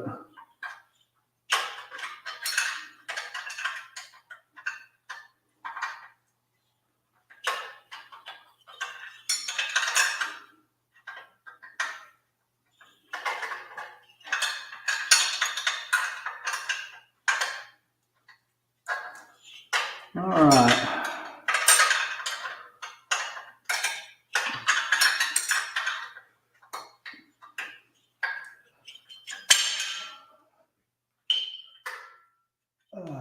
That's actually skinning the crap out of my hands. More wounds. Stories to tell. Battle scars. Wow.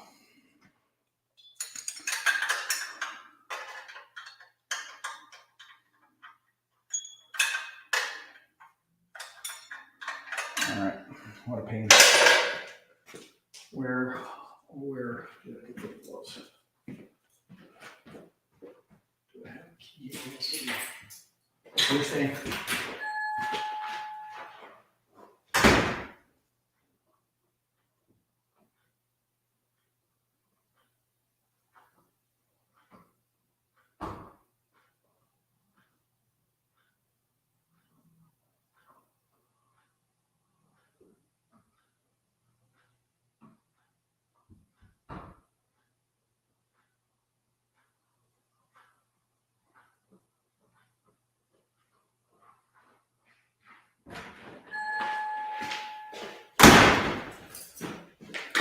All right. Sorry, ran away for a second. I grabbed a pair of these really thin gloves. I can keep from chewing my hands up quite so bad.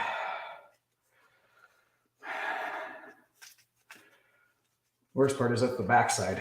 Ones that don't see a lot of abrasion, so they're not quite as tough. There's not a lot of room, so I've got to use these very tight fitting things to get in there. May end up being a pain in the butt anyway. More pain in the butt than worth it. It is. Skin the hands we do.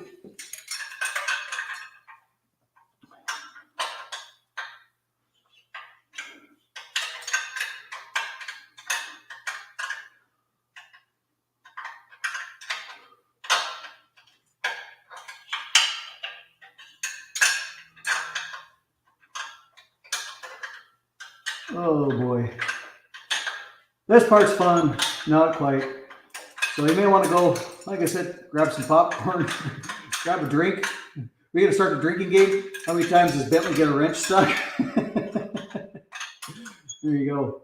Start some of that stuff. I hear those drinking games all the time. Funny stories. Every time the guy says something or whatever. Good God. It is just such a ridiculously pain in the butt of a place to work. And it's not even funny.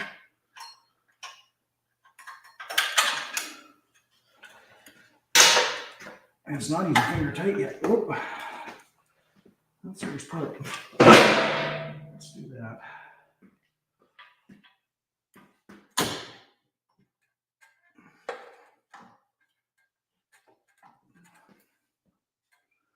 Would I have been better off to have, I would have, get that one anyway. Hang on a second. Remember what I said about you're going to learn with me as I make mistakes?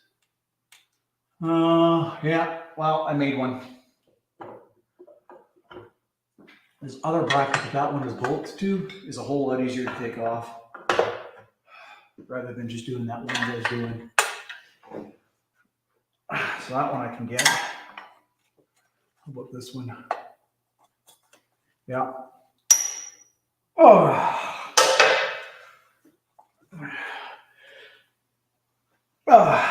That's what the only thing. What size is that? 1/4 inch. Okay.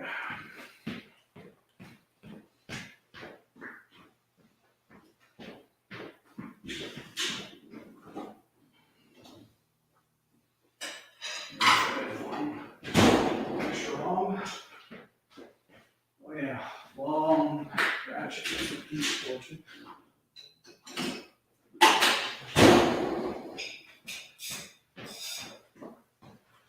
All right. Sometimes we have to call in the big guns because it just makes life easier. And if I was smart, I would have looked at that and did that in the first place, but I forgot to. I didn't. So in this case, this is what we're doing. We get out the big wrench, like really long extension, long ratchet, and we're going to go in the back, and that bracket there that is bolted to, there's 2 bolts, also holds the starter. We're going to grab those at the same time, and we're just going to take that whole bracket.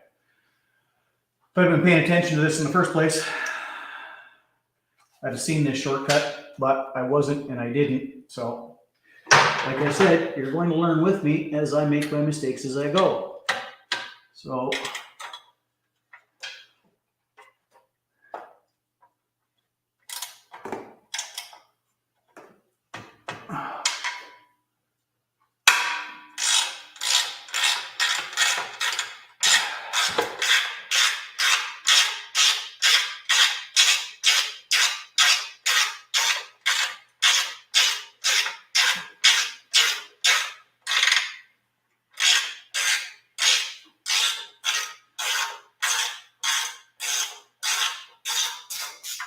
all right, there's that one. Now, watch yourself. Camera. Light.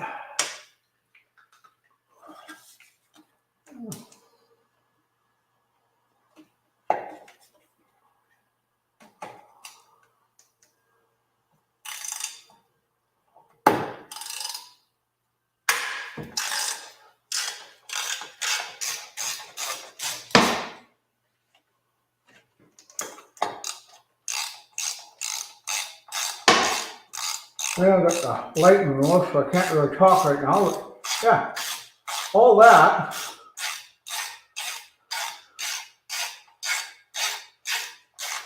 And actually would have made moving that starter a lot easier.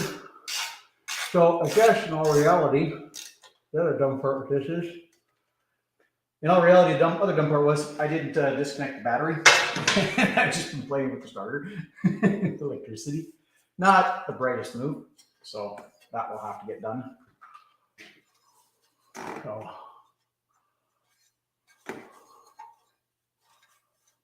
All right. All right. So we're going to move the camera back over.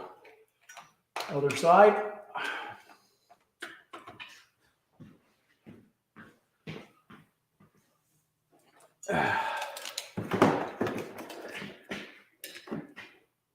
Okay.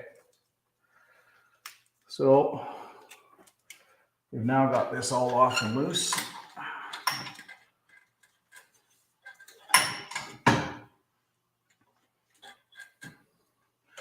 So I'm going to set the camera in here, kind of a thing, something like so. Will you stay? I got to run to the other side. I need 2 hands for this, so I can't really move the camera. Sorry. Maybe pain in the butt is what it is.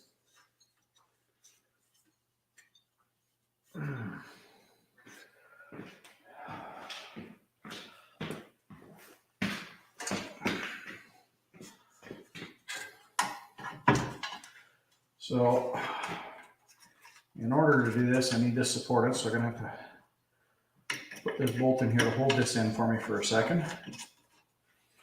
Put that up. All right. Oh, sorry guys. Didn't mean to do that. I don't know what the best way to do this is. Let me just set you back over here.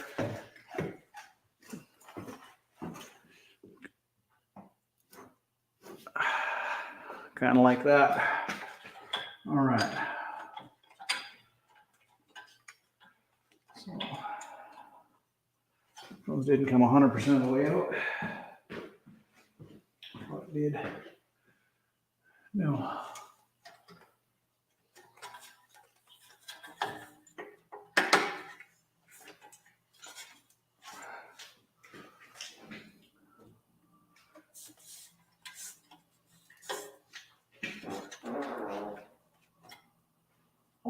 Oh, ducks.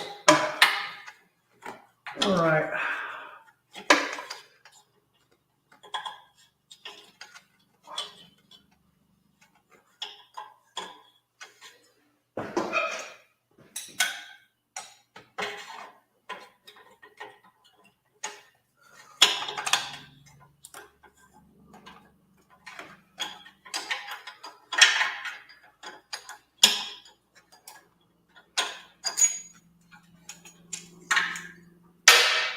One bolt.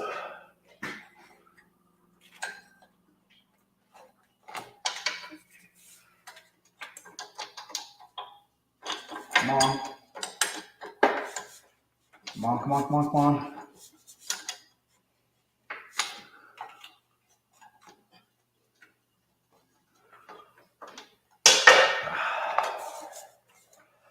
All right.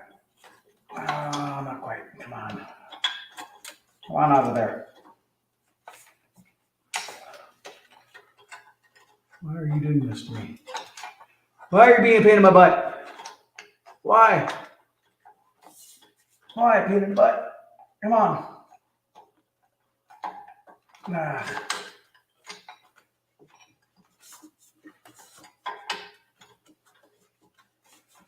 Come on. All right, there's that one out.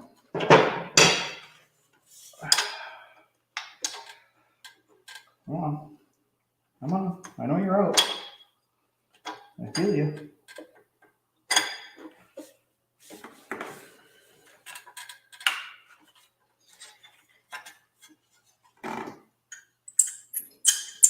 There we go.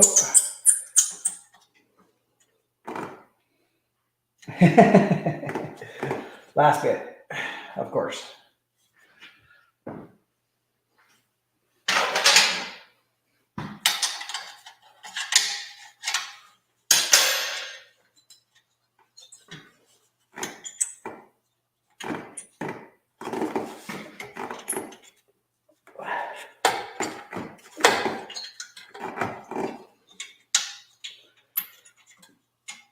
There we go.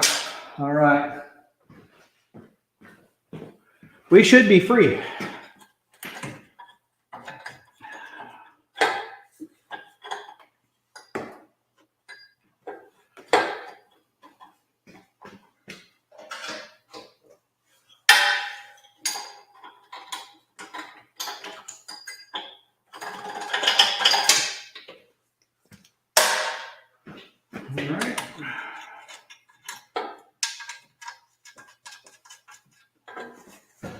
And just like that, come on out of there.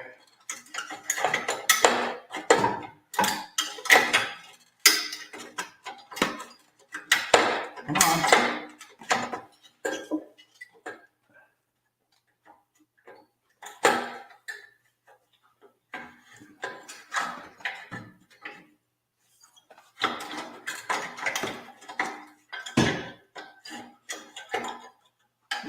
Oh, what are you doing? What the hell is going on? What's holding us up here? That's out, that's out.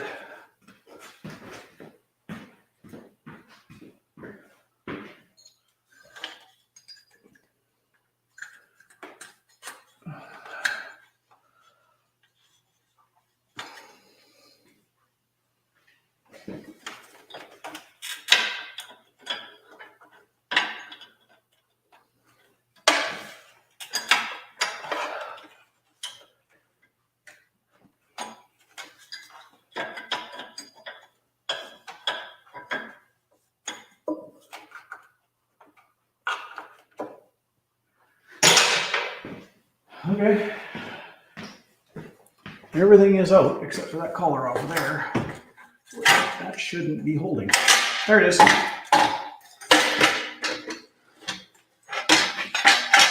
And just like that, our other side exhaust is off.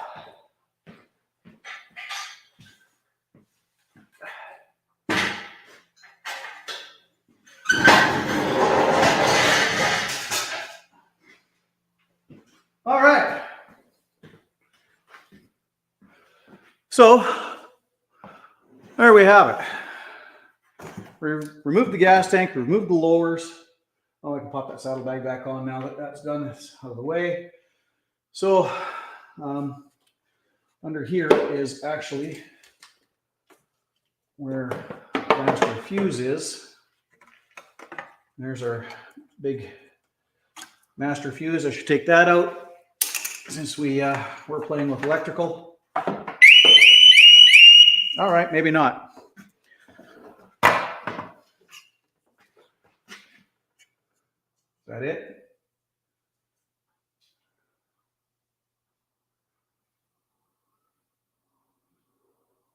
I guess it had one last little bit of capacitor battery power left.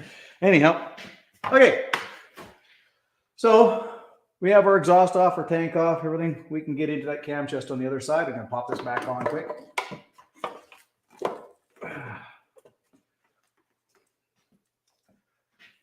I need two hands here. There we go. Got some grease prints. All right, so we're very exposed over here now. And if we go back over to our other side, and take our cord. So our exhaust is off. Like, we're wide open to get into all this stuff here now. So like I say, I'm going to heat this up and play with this. I'm not going to waste your time on the stream because it took long enough to take the exhaust off as it was. We unplugged our starter. It was just kind of loose and sitting there, but that's okay. We can put that back in and put everything back together. So I will throw some heat on and play with and try and get that undone, but that's probably going to pretty much call our stream for today. So yeah, next time we get at it, we'll actually start opening motor stuff up and getting into an actual motor and seeing how that stuff works and explain the whatnots, the hows, the whys, cam timing and durations and all that kind of stuff. And that should go a lot smoother now that everything's out of the way, because usually it's the getting this stuff out of the way is the pain in the butt part and is the unknown factor. If you don't know how smoothly it's going to go, how long it's going to take, blah, blah, blah. As we can see by what went on and what happened here today. So I'm going to call it a night, have a shower, clean up, maybe have a drink and a cigar. I don't know. I like to say next time we will. We'll get in there and we'll play a little more. And, you know, it's just a horn. But yeah, we got some stuff off and out of the way, and we're ready to start playing with serious stuff next time. So I got a problem with this thing. I keep getting a check engine light for a front coil. So I've ordered another one. I'm going to be changing that while we're in here because the tank is off. It's easy to get at. So we'll change that out. Hopefully that'll fix that problem. according to all the diagnostics, following everything through on the manual, it's just a bad coil for some reason. It still worked, still ran. It just threw a check engine light when I started the bike for some reason. So I'm going to change it now before it fails, rather than waiting to have it leave me on the side of the road somewhere. Be a pain in the butt. So, but yeah, once we get into there, so we'll have a lot more fun. So this is these are our left side head bolts, but yeah, we're going to actually remove, these are the rocker covers. We're going to actually be removing those, getting right inside of that engine.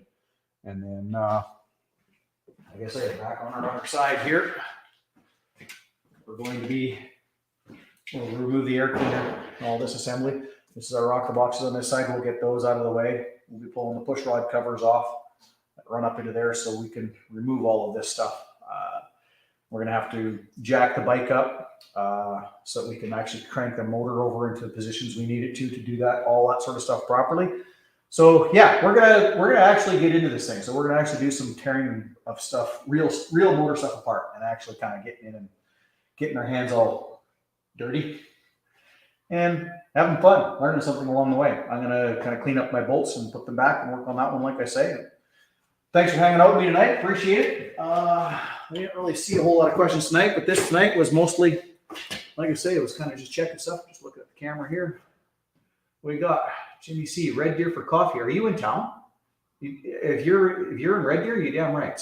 I'm actually in Innisfail, just south of Red Deer. But yeah, you're in the area. Definitely hit me up. We'd do that. Watching it live, got a beer. Life is good. Fantastic. Right on. That's what I like to hear.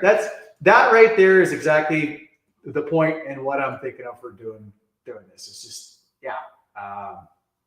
As we carry on and get into the motor and that, I intend to do exactly that. Have a couple of beers and, you know, that's what this is going to be. It's going to be a hangout and cool time. So, but yeah, Jimmy, if you're near Red Deer, coffee, beer for sure. Damn right. I don't know where you're at, but hit me up on the Facebook or the Instagram. I guess, hang on a second. I should maybe let me post those so you have them. So it's everything is at the Hammercast.